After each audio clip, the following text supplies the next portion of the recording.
Hello everyone, my name is Hannah and I am the Education Officer at Caabu. In this session we're going to be looking at Arab stereotypes. So we're going to be discussing what this means exactly and how to challenge it. Arab stereotypes. So first things first, what is a stereotype? So as most of you know, a stereotype is a widely held and simplified idea or belief that people have about a particular type of person or thing. And I would also add that stereotypes usually ignore the individual differences within the group, creating an oversimplified image. So if I was to ask you to imagine a builder, and I'll give you a few seconds to do that. How many of you thought of a man? Well, this is an example of a stereotype. Now, it's worth mentioning that stereotypes can be positive, and a positive stereotype is simply a positive set of ideas or positive general image of a type of person or thing. So, for example, French people being romantic. This is a positive stereotype of French people. But positive stereotypes of Arabs doesn't really exist. In fact, generally speaking, only negative stereotypes are widely known. So just for clarification, a negative stereotype is simply a negative set of ideas or a negative general image of a type of person or thing. Here are some images that we often see on the news or in newspapers when the Arab world is being spoken about. These kinds of negative images help create negative stereotypes of the Arab world and the Arab community. Arabs are frequently portrayed as angry and violent, and the Arab world constantly looks like it's in a state of war. When we see these kinds of images, it makes it hard to believe that there is any peace in the Arab world, and it makes it hard to believe that the Arab community is a welcoming one. But are negative stereotypes that big a deal? Yes, they can be. In fact, negative stereotypes can be extremely harmful for a community. This is because they are constantly being viewed through a negative lens. And the next slide shows us the repercussions that this has. So when asked what they associate with the Arab world, 14% of Brits interviewed associate the Arab world with violence. 25% associate the Arab world with extremism. 6% of Brits interviewed associate the Arab world with poverty. 46% with Islam. So obviously this is not a negative stereotype, just an inaccurate one, and we'll speak about that later. 50% associate the Arab world with strict gender roles, and 31% of Brits associate the Arab world with wealth. So, as you may have noticed, some of these stereotypes are inconsistent. Some associate the Arab world with wealth, while others associate the Arab world with poverty. Now, this perfectly illustrates how inaccurate and misleading stereotypes can be, when in fact the reality is both are true. There are places in the Arab world with extreme wealth, and there are places in the Arab world with extreme poverty. But what a stereotype does is it oversimplifies the reality and says that it must be one thing or the other. A famous example of negative stereotypes of Arabs and the Arab world can be found in a very famous children's film, and that film is Aladdin.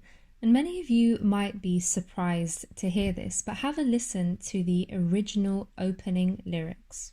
Oh, I come from a land, from a faraway place, where the caravan camels roam. Where they cut off your ear if they don't like your face. It's barbaric, but hey, it's home. Now, what might be the issue with this? Well, from a young age, children are being exposed to negative stereotyping of Arabs. They are being told that the Arab world is barbaric and it's violent. Arabs will cut off your ear if they don't like your face. Now, some of you may be thinking that this is a slight exaggeration and that these are just lyrics and they won't have an impact on how people, children in particular, view Arabs or the Arab world. Now, remember what I was telling you earlier. When positive stereotypes are absent and all you have are negative ones, which are repeated again and again, this allows negative stereotypes to become the only view people have and know of that group. In other words, these negative stereotypes, negative images and ideas of Arabs are being normalized. So this means that when we see them on our television screens, in our newspapers, on social media, it doesn't really shock us anymore. These negative stereotypes have become normal, and therefore we are less likely to challenge it. Now, thankfully, many people protested against these lyrics and said that they were highly problematic. Disney were taken to court and were forced to change the lyrics. Now, the next slide shows us the changes that were made. Oh, I come from a land, from a faraway place, where the caravan camels roam, where it's flat and immense and the heat is intense. It's barbaric, but hey, it's home. Now, I'm not sure about you, but it still sounds a little bit problematic to me, particularly it's barbaric, but hey, it's home. Now, one last point on Aladdin. So a study was done on about 1,000 different films to see how many depicted Arabs negatively. And out of the 1,000 films from 1896 to the present day that include Arab characters or at least reference them, only 12 gave positive depictions of Arabs, 52 were neutral, and 900 were negative. And now something that's perhaps the most surprising thing is that Aladdin was considered one of the positive depictions. So if Aladdin was considered one of the positive ones, I fear to see what might be considered one of the negative ones. Now, Arabs have been portrayed negatively in films for years. Arab men are commonly depicted as thieves or oppressive to women, terrorists, sly, sneaky, dopey in their character. And Arab women are usually depicted as either being a submissive wife waiting on her husband or as a belly dancer, and there's usually nothing in between. And these portrayals have an impact on how the audiences view Arabs. Other films that show Arabs negatively or portray them negatively include Around the World in 80 Days, Teenage Mutant Ninja Turtles, The Mummy Returns, Homeland, American Sniper, Rules of Engagement, World War Z, and this is just to name a few. Now, some of these films were very popular and watched by millions, so perhaps this gives us an idea as to how and why negative stereotypes of Arabs has become normalized. So, what's so bad about stereotyping? Well, by painting everyone with the same brush, you're ignoring the individual differences and the diversities that exist within that group. And therefore, you're creating an inaccurate and oversimplified picture of that group. But perhaps this is the most important point. It can also lead to hostilities and discriminations towards that group of people. And we have seen a rise in anti-Arab and anti-Muslim sentiment here in the UK. And a really sad example of when stereotypes became harmful, and I'm sure many of you have heard of this story, was when we heard about the Syrian refugee who was attacked and bullied in his school simply for being a refugee. The bullies were heard shouting things such as "drown him," which was referencing the fact that many Syrians fled Syria by boat and sadly died making that journey. So as we can see, negative stereotypes do have consequences. Now, interestingly, what people imagine about a culture, so the stereotypes and the ideas that they have about that culture, versus the reality of what they actually find, are usually quite different. Now, what I mean by that is when people go to the Arab world or meet Arabs, they usually describe them as generous, warm, hospitable, funny. Whenever I've been lucky enough to be in the Arab world, I am always invited into people's homes and fed and treated as though I was part of the family. Now, these descriptions here are the complete opposite of how the Arab world and Arabs are described in Aladdin. So this just shows us how unreliable, inaccurate, and unrepresentative negative stereotypes can be. But it also teaches us how important it is to learn about other cultures, because this is how we challenge negative stereotypes. So I've noted down some common stereotypes that I hear all the time. Of course, these are not all of them, but like I said, these are just some of the common ones that I hear quite frequently. And today we're going to challenge these stereotypes. So let's start with the contribution towards modern society and science. While the world was going through the Middle Ages, or Dark Ages as it's often referred to as, the Arab world was going through a golden age of inventions and discoveries that have shaped the way that we live our lives today. The region that we now know as the Arab world made some of the biggest step forwards in inventions and discoveries, while the rest of the world was in the Dark Ages. Arabs are responsible for the invention of coffee, and it wasn't until the 16th century that coffee made its way to Europe. The man in the center is Abbas ibn Farnas. He was the first person to design and construct the first flying machine. Now, the university that we see on the right is called Al-Qarawiyyin, and it was established in Morocco by a woman called Fatima al-Firhi, and this was the first university to ever be established. Finally, the statue on the left is of a man called Al-Khwarizmi, also known as the father of algebra and the grandfather of computer science. Many of the great achievements in modern society would not have been possible without the development of algebra. So, in answer to the question, has the Arab world contributed to science and modern society? Yes, it has. The second stereotype we're going to challenge is that all Arabs are Muslim and all Muslims are Arab. Now, we touched on this in the session on the introduction to the Arab world. So this stereotype is obviously not a negative one, but just a flawed and confusing one. You can be any race and be any religion. So this stereotype just leads to a distorted idea of the Arab world and about Muslims too. So the majority of the Arab world is Muslim. But Christianity is the second largest religion in the Arab world, with a population of between 10 and 15 million. There is a small but significant Jewish population too. And as we said in the introduction to the Arab world session, a city in the Arab world that is of great importance to all three major world religions is the city of Jerusalem. So in the city of Jerusalem, you will find the Church of the Holy Sepulchre. And this is the site where Christians believe Jesus was crucified, and many Christians make pilgrimages there every year to visit the site. You will also find Masjid al-Aqsa, also known as Al-Aqsa Mosque, the third holiest site in Islam, and it is where Muslims believe that the Prophet Muhammad ascended to the heavens. And then finally, we have the Wailing Wall, and this is believed to be the last remaining wall of Herod's temple, and it's a place of prayer and pilgrimage for Jewish people.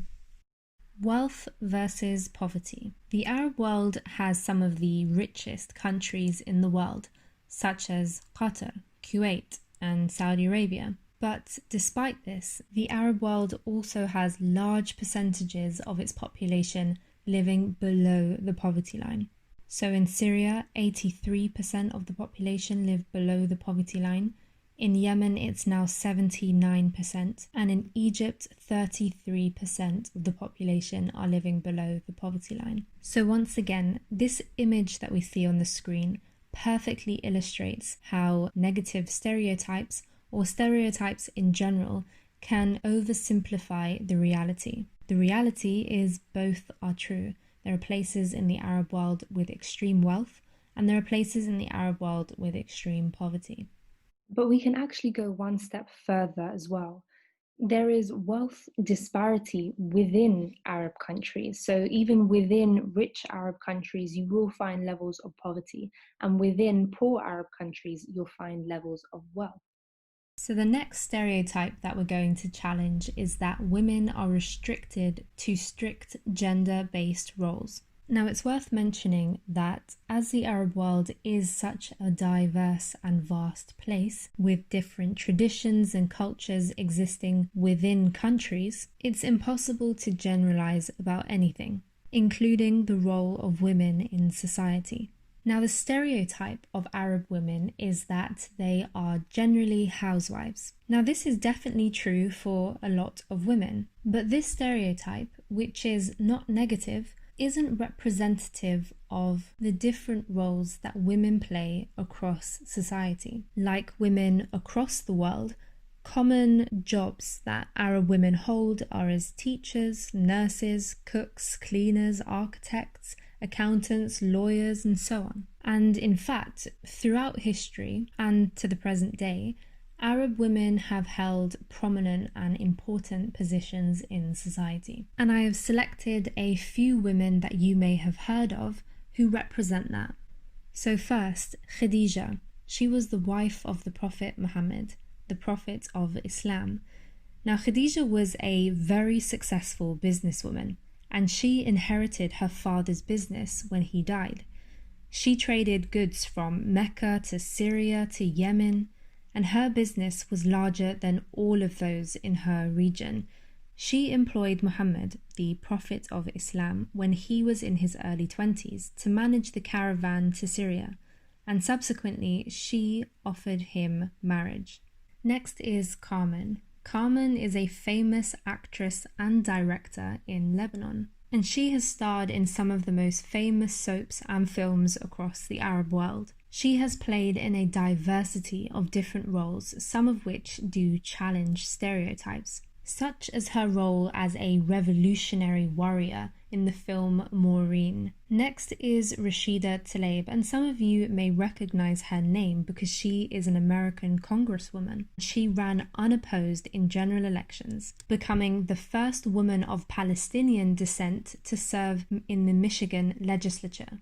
And then finally, we have Amal Clooney, another name that you might recognize. Amal Clooney is a British Lebanese barrister who specializes in international law and human rights. Amal has worked on a number of high-profile cases across the world and has advised the UN on issues surrounding Syria. She has won a number of awards throughout her career and is also known for marrying the acclaimed movie star George Clooney. Now, these women, alongside the millions of other women across the Arab world who play a diversity of different roles in society, well and truly challenge the stereotypes that women are restricted to strict gender-based roles. Now, that's not to say that the Arab world is without faults. Unfortunately, across the world, women face levels of discrimination simply for being a woman. The gender pay gap is an example of this and is something that women are challenging across the world.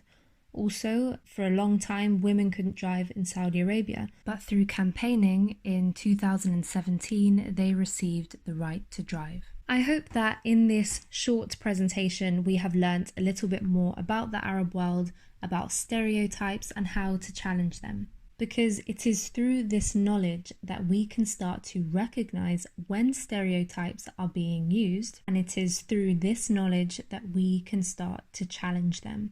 Thank you very much for listening, and please join us in our other 2 videos on an introduction to the Arab world and also Islamophobia or anti-Muslim attitudes.